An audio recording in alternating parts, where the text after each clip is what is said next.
Hello there, it's Simone. Today I am sharing this Hobonichi Cousin journal with me. I have been using this cousin for 1.5 months now. Well, when I'm filming this, it's 1.5 months. It's when I'm doing the voiceover, it's already 2 months. And I have to tell you that I am totally in love with this book. I love that I was able to give myself the permission to use it as a planner, as a bullet journal, as a creative journal, as anything I want it to be. And it brings me just so much joy. I love that it is my one-stop shop. I I don't have to juggle multiple books. Everything is in one thing, and right now this is working for me so well. And as per usual, I hope that it is working for me for a long time because I love the paper. I love the way it feels. I love the size. I was so surprised um, that I would love and enjoy this size and that I would be able to fill the pages so easily every day. Um, I'm curious to see how it's going to work out when there will be days that I'm not able to fill this. Um, if I experience the same pressure and guilt that I often do, or if that is something that is part of the past. We will see. I have been using the How to Draw Almost Everyday book in July, and then August started and I completely fell off the drawing almost every day bandwagon. But now that I see this, I feel like I have to get back on track because I just enjoyed it so much. So why did I fall off? I don't know. We will find. Oh, I think maybe the pain that my arm and shoulder pain was so bad that I just tried to not do um, the things that I didn't have to do, which is drawing, obviously. The book itself is looks kind of like a planner or a dated journal.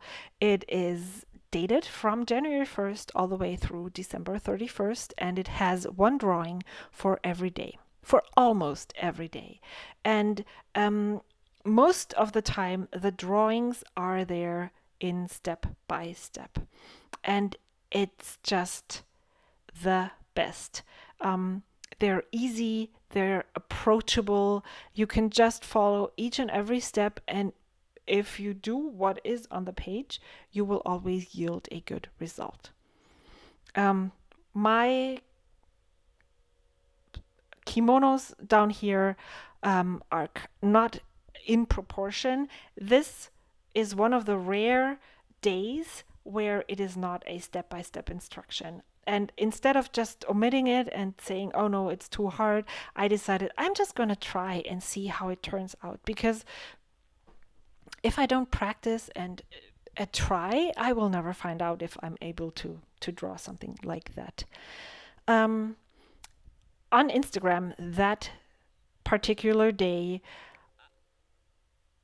the Instagram account, the person behind the Instagram account, Journaling Home, which I should have done my research and found her name.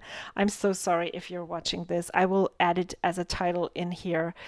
She posted her weekend goals, and it inspired me to post mine as well. And it felt really good to just think about 4 things that I wanted to do that weekend.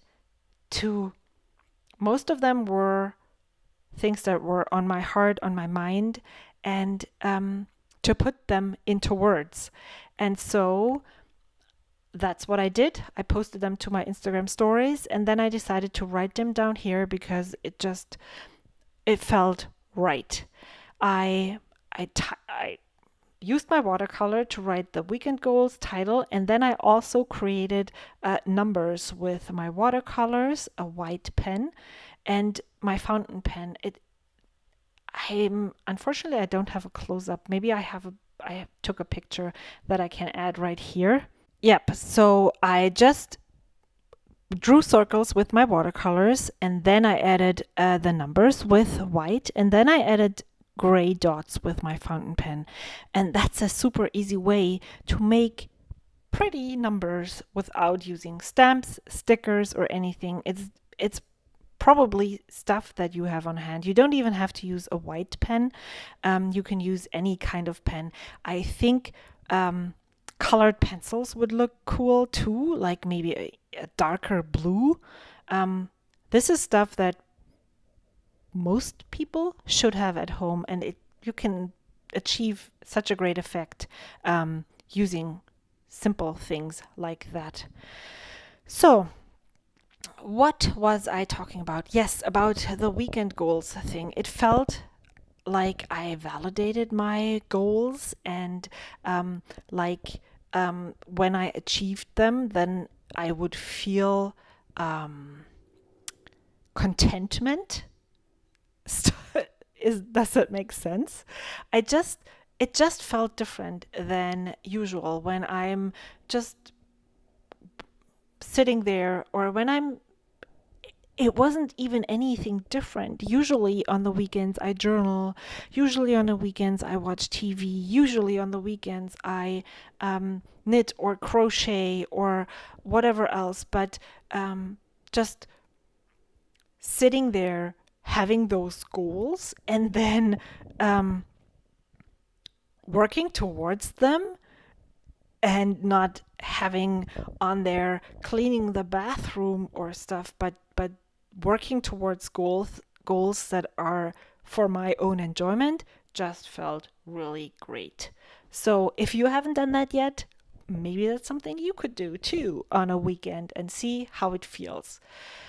And then as I'm working on that page, I decided to also color in the hibiscus, and that is, to be honest, the worst drawing that I did using that book. It was so hard to gauge how much space I would need, and it just didn't